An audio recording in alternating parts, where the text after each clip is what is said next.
오늘 주보의 설교 제목이 주님이 원하시는 값진 인생이라고 되어 있습니다. 주님이 원하시는 값진 인생. 또 다른 제목을 하나 붙인다면 가치 있는 인생이란 제목을 붙이겠습니다. 주님이 원하시는 값진 인생. 가치가 있는 인생이란 뭔가? 오늘 전도서 11장의 말씀을 통해서 우리 다 같이 은혜 받기를 원합니다. 여러분, 이스라엘의 3대 왕 하면 떠오르는 첫 번째 인물이 다윗일 겁니다. 다윗, 그리고 사울, 그리고 솔로몬입니다. 오늘 전도서 저자는 솔로몬입니다. 그러면 이스라엘의 3대 왕인 솔로몬은 3대 왕이 돼서 40년 동안 왕의 자리에 있으면서 이스라엘 역사상 최고의 황금기를 누렸던 왕이 솔로몬입니다. 어떻게?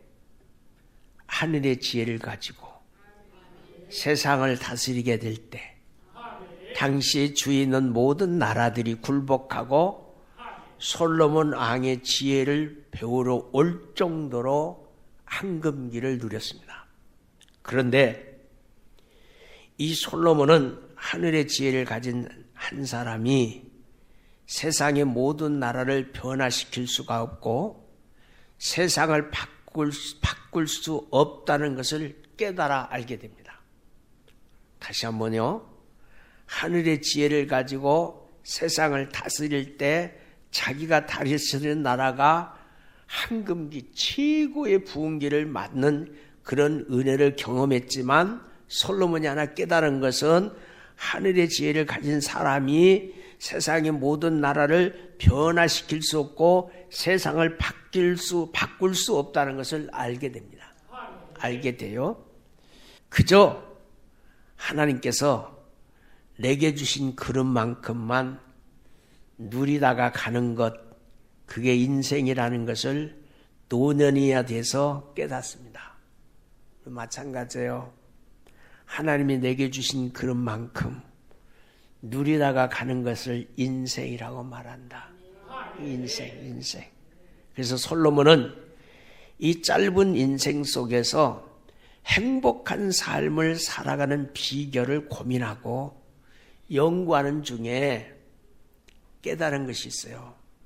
하나님께서 깨닫게 하신 진리를 전하게 됩니다. 그래서 솔로몬은 전도자가 된 것이고 그 전도자가 된 것을 원어로 보니까 코헨네트라고 되어 있습니다.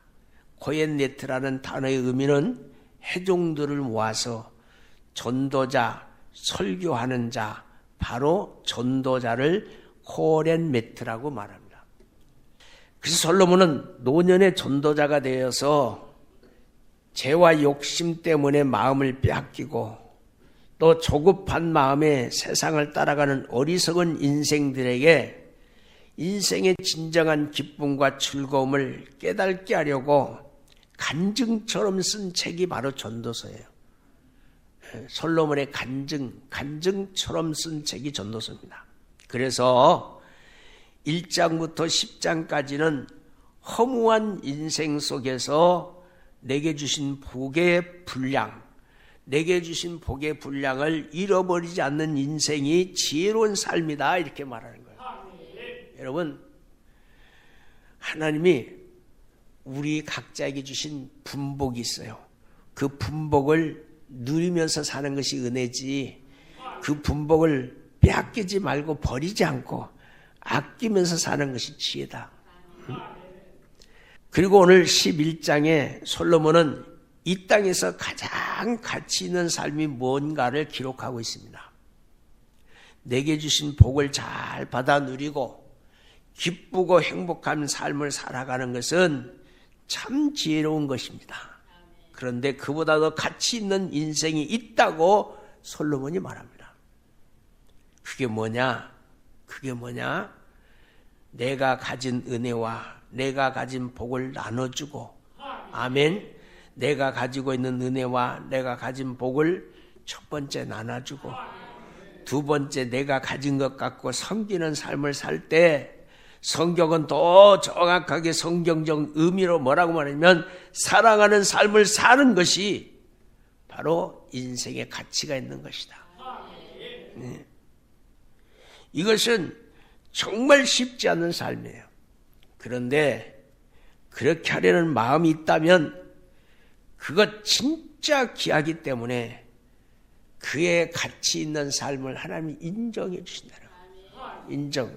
제가 이 설교를 준비하면서 제가 우리 교회 부임하던 해에 겨울에 다시 한번 이야기하지만 성탄절에 우리도 힘들고 어려웠어요. 그때 우리 교회 너무 힘들었잖아요. 어려웠잖아요. 그래도 이웃을 한번 섬겨봅시다. 그래서 연탄 나누기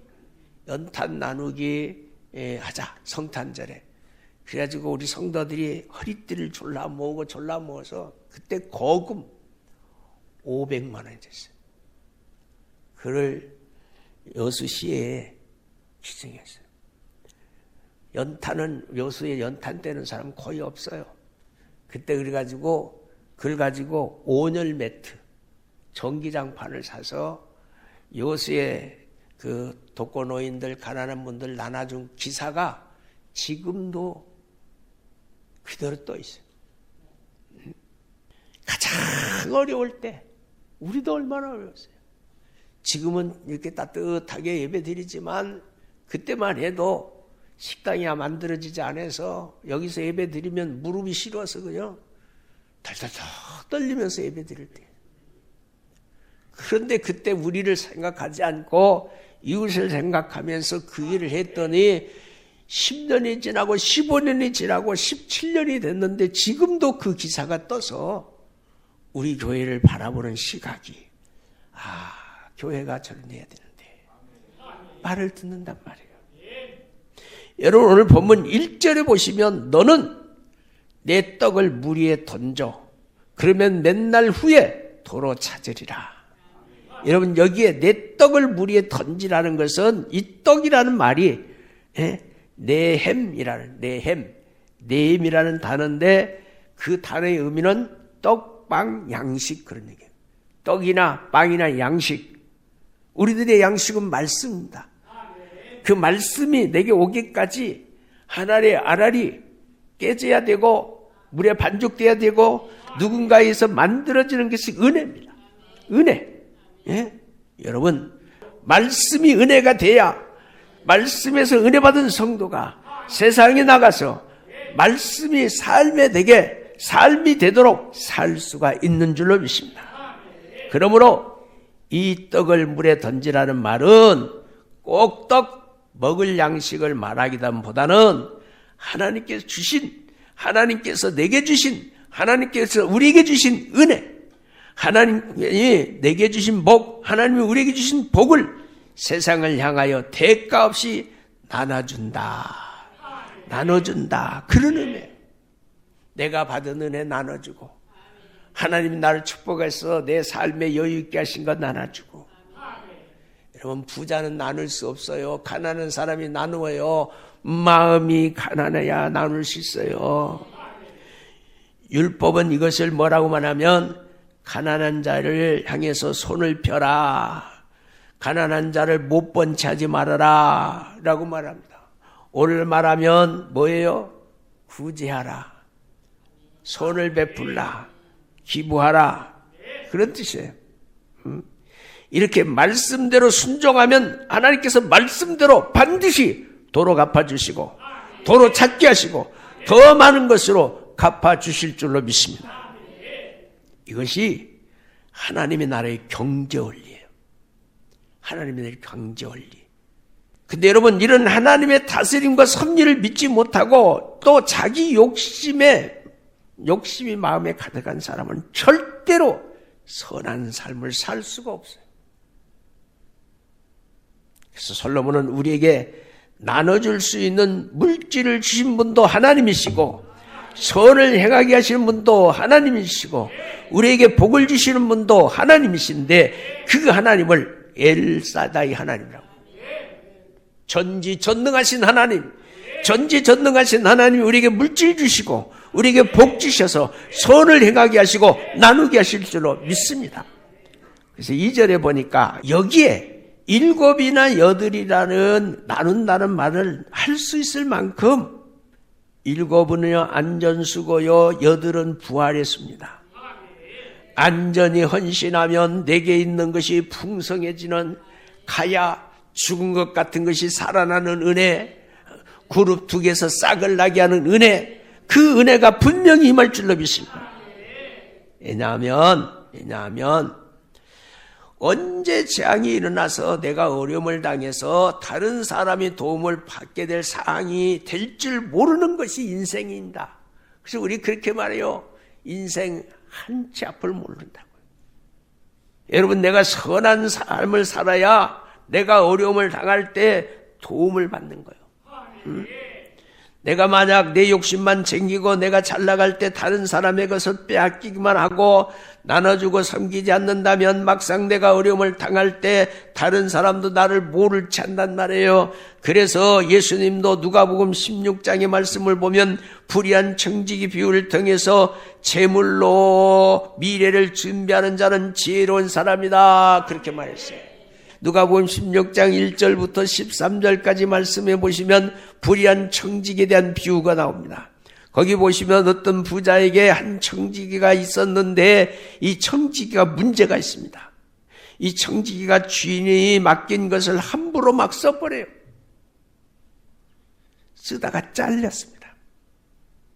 그런데 이 청지기가 잘리기 직전에 내가 잘리면 뭘 해서 먹고 살지?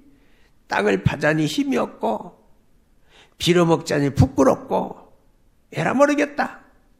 청지기 잘리기 전에 주인 것 갖고 인심이나 한번 쓰자. 주인에게 빚진 자들, 가난한 자들 다 불러 모아놓고 빚을 탕감해 주기 시작합니다. 주인의 돈을 가지고 인심을 쓰면서 사람들과 좋은 관계를 맺습니다. 그러면 이 사람들이 나중에 나를 도와주겠지 하면서 이 재물로 미래를 준비합니다. 그때 그 모습을 주인이 보고 이 불의한 청지기에게 야단치지 않고 뭐라고 하냐면 지혜롭게 일한다 라고 칭찬합니다.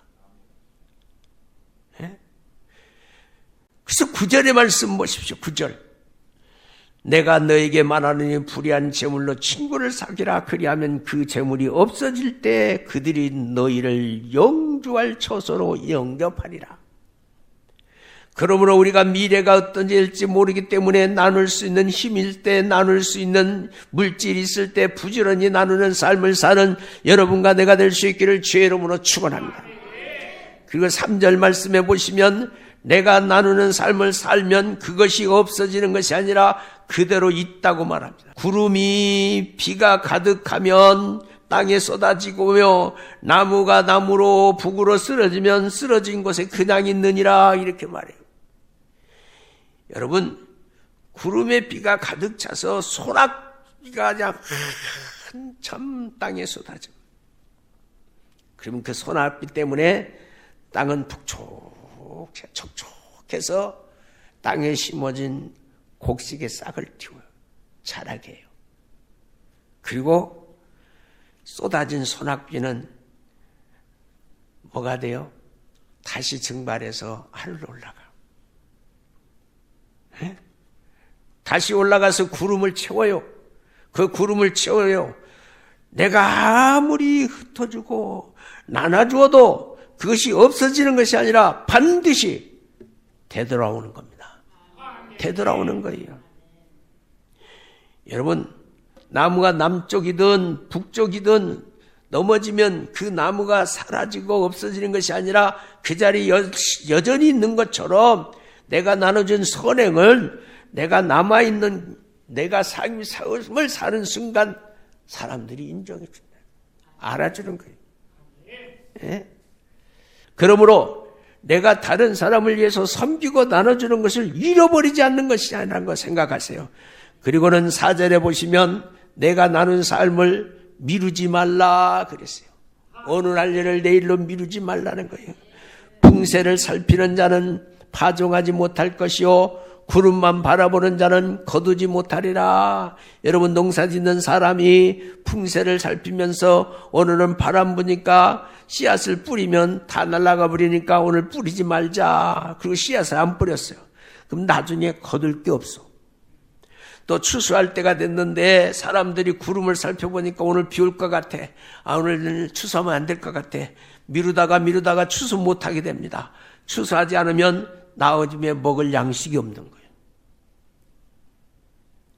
그처럼 내가 선을 행하는 힘이 있고 능력이 될 때 풍세를 살피지 말라. 이런저런 핑계대면서 선을 행하지 않으면 결국은 내가 어려움을 당할 때 아무도 나를 도와주지 않는다는 것 우리 기억하시길 바라요. 5절의 말씀을 보면 뭐라고 말합니까? 어떤 사람은 내가 베푼다고 해서 돌아오는 게 보장이 어딨냐? 말하면서 하나님의 섭리를 믿지 못하는 사람이 있습니다. 그런데 5절에 한번 말씀 보십시오.